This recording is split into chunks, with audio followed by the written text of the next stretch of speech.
At first glance, Biomutant looks like a game that's not quite like anything else out there. You play as a mutated, nondescript mammal in a vibrantly colorful world filled with other hostile mutated creatures. But playing Biomutant feels like quite the opposite. It's not so much something totally unique as it is cobbled together from ideas taken from dozens of other games without doing anything particularly special or remarkably well. Before we begin, please consider subscribing and enable all notifications by clicking the bell icon. With that out of the way, let's get started. There are countless systems at play that spice up gameplay and keep it somewhat fresh, but if you take out the facade of the radioactive mutant world, it all too often feels like there are too many things going on that nothing is able to flourish. Biomutant's many different ways to play give it an undoubtedly varied gameplay structure, but with no standout qualities, it begs the question of what its strengths are, and moreover, why you should play it over any of the games that it takes influence from, but ultimately doesn't surpass.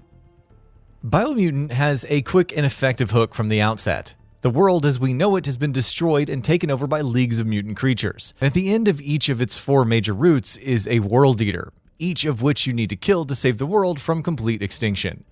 These 4 World Eaters are the overarching enemies that you have to defeat, but naturally, it's not that easy. Early on, you're tasked with choosing an alliance to a tribe, which predates an almost literally black and white morality system. Both tribes want to reunite everyone under one roof, though one is more overtly violent than the other. Despite technically having a choice, though, the game strongly pressures you into picking the peaceful tribe, which is really only peaceful in the way that they keep saying that they wish they didn't have to kill to unite the tribes, and then killing anyway. The morality system is split into light and dark, representing good and evil, but whichever way you pick doesn't change much aside from how people react when you make decisions. These are the foremost of a big chunk of the game's systems that seem like they're there solely because the game feels like they should be, rather than because they have any real impact on gameplay or the overall experience. The game thinks there needs to be a morality system or an aspect of player choice and branching narrative, but then doesn't do much with it. There are other tribes you encounter around the world, but at one point, if you have enough light, the game literally gives you an option to forego any requirement of defeating the remaining tribes. In a lot of ways, the game feels like its own systems are competing with each other, which shows most clearly in its conflicting tone. The story tries to cover deeper, more serious subjects, ranging from non-violence to the inherent goodness in life, including multiple sequences where you meet the main character's mother in flashbacks, but the rest of its presentation gives off a jarringly opposite, lighthearted, and carefree attitude. This is a game where a character will preach about how it's immoral to kill anyone unless all other options are exhausted, because everyone is inherently family on this planet, and then immediately sends you to talk to someone named Wiz Tinkertonker. Either of these tones would have been manageable alone, but together they feel like 2 separate games crunched into one. It's emphasized in dialogue, which is spoken in a made-up language and translated almost inexplicably by a cricket voiced by David Shaw Parker. Again, this feels like it was originally a good idea, but it doesn't add much to the experience besides a middleman.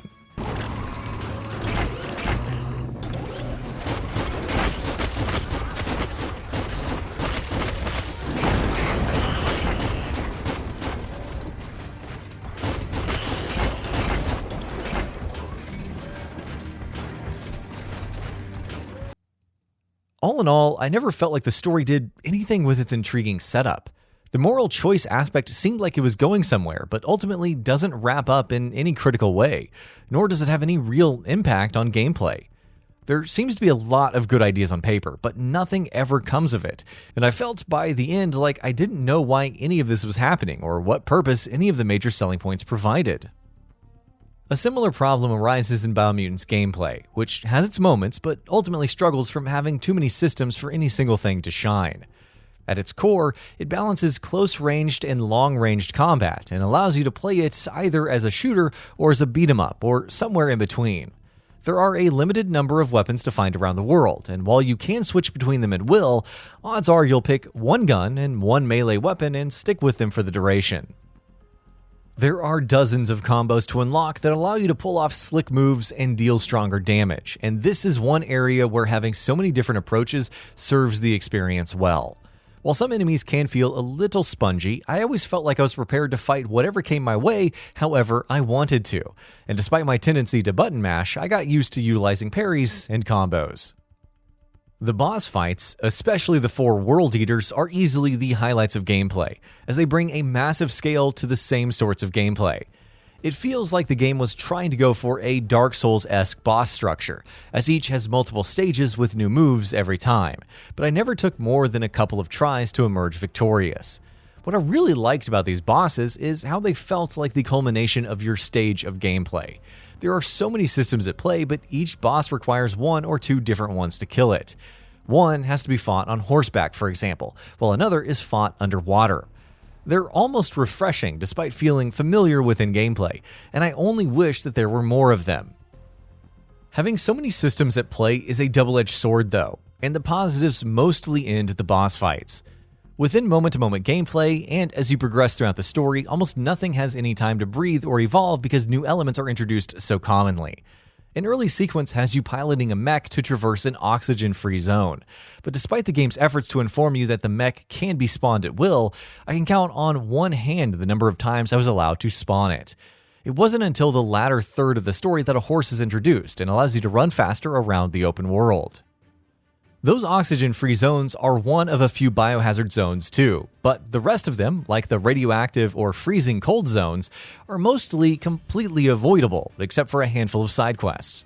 These are just a few of the mechanics that feel like they're there specifically because the game thinks they should be, alongside an entirely skippable crafting mechanic and insultingly easy puzzles.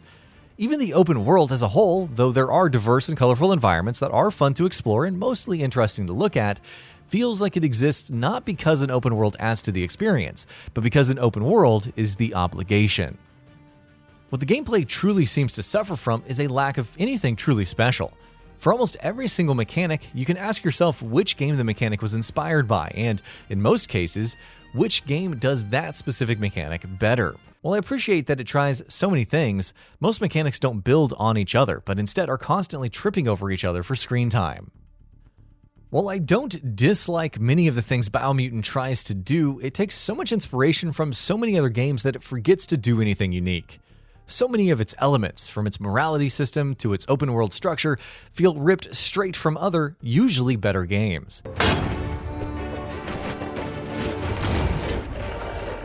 Energy augment active. Bomper bonkers busy ram-banging the door. This is your chance.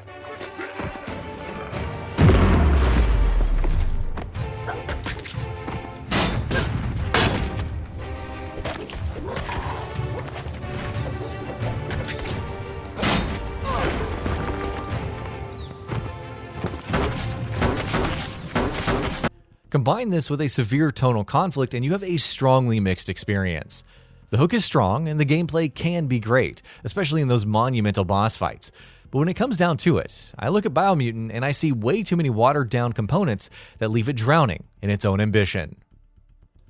So, what are your thoughts on this? Go ahead and share them in the comments below. And if you liked this video, please subscribe to the channel and enable all notifications by clicking the bell icon to get new video updates. We upload every day and would really appreciate your support. Thanks for watching.